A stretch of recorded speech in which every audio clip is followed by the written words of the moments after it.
अगर बच्चों आपके भी दिमाग में एक क्वेश्चन चल रहा है कि हम रिवीजन को कैसे फास्ट करें, यानी हमारा रिवीजन जो है वो क्विकेस्ट वे में कैसे हो, तो ये वीडियो आपके लिए है।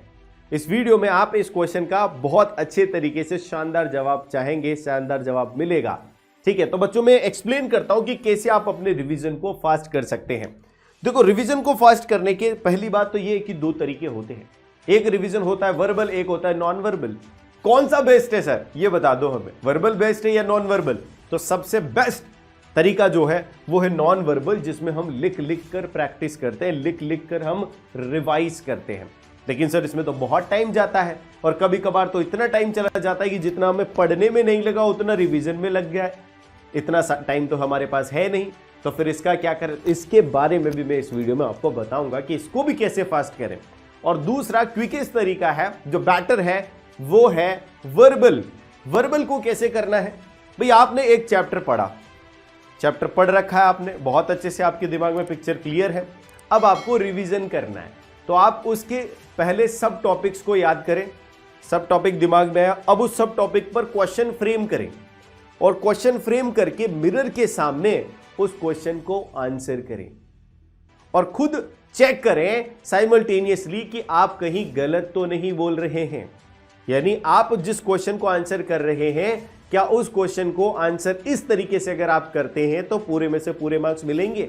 और अगर कहीं कोई गलती रहती है, आपको कॉन्सेप्ट में क्लैरिटी थोड़ी कम लग रही है, तो आप वापस से अपने नोट्स को देखें, नोट्स को देखने के बाद वापस आंसर करें, और ऐसा आंसर करें ताकि आपके हर एक शब्द को आप अगर कॉपी में लिख दें तो एग्जामिनर आपको पूरे में से पूरे मार्क्स दें। ये हो गया क्विक तरीका, क्योंकि हमें लिखने में टाइम लगता है, बोलने में नहीं। तो बोलने में हम इजीली कम समय में सारी चीजें रिवाइज कर सकते हैं। अब दूसरा मेथड आता है कि सर ये जो नॉन वर्बल वे है जिसमें हम लिख के रिवाइज करते हैं, इसको कैसे फास्ट किया जाए। इसको फास्ट करने का एक तरीका है कि आप पहले क्या करते थे, दिमाग में क्वेश्चन लाए और क्वेश्चन को आंसर करने लग गए। आंसर करने में लगेगा टाइम क्योंकि लिखोगे आप, तो फिर इसको कैसे फास्ट करें। आप क्वेश्चन को फ्रेम कर लें, क्वेश्चन फ्रेम करके सिर्फ उसकी आउटलाइन लिखें, उसके कीवर्ड्स लिखें। जैसे एक 3 नंबर का क्वेश्चन अगर आपको लिखना है, उस 3 नंबर के क्वेश्चन में ज्यादा से ज्यादा 4 मेन कीवर्ड्स होंगे जिनको एक्सप्लेन और इलेबोरेट करना है आपको। तो उन 4 कीवर्ड्स को आप लिख लें, बस हो गया आपका आंसर। इस प्रकार से रिवाइज करें, और मन ही मन उनकी जो सेंटेंस फ्रेमिंग है, उनकी एक्सप्लेनेशन है, वो दिमाग में चलाते रहे, तो आपका रिवीजन हो गया। तो यही रिवीजन आपको करना है। अब देखो, कुछ बच्चे ये बोल रहे हैं कि सर वर्बल करें कि नॉन वर्बल करें कि लाइनिंग वाला आउटलाइनिंग वाला करें, कैसे करें। तो ये डिपेंड करता है कि आपको कौन सा बढ़िया सूट कर रहा है, ठीक है ना, या फिर आपके पास टाइम कितना है। अगर बहुत कम टाइम है तो आप सिर्फ वर्बल वाले पे जाइए, और अगर थोड़ा टाइम है आपके बोर्ड एग्जाम में या आपके प्री बोर्ड एग्जाम में, या फिर जो आप final yearly exam, annual exam दे रहे हैं, उसमें थोड़ा टाइम है, तो आउटलाइन वाला मेथड यूज कर लें। That will be best for you.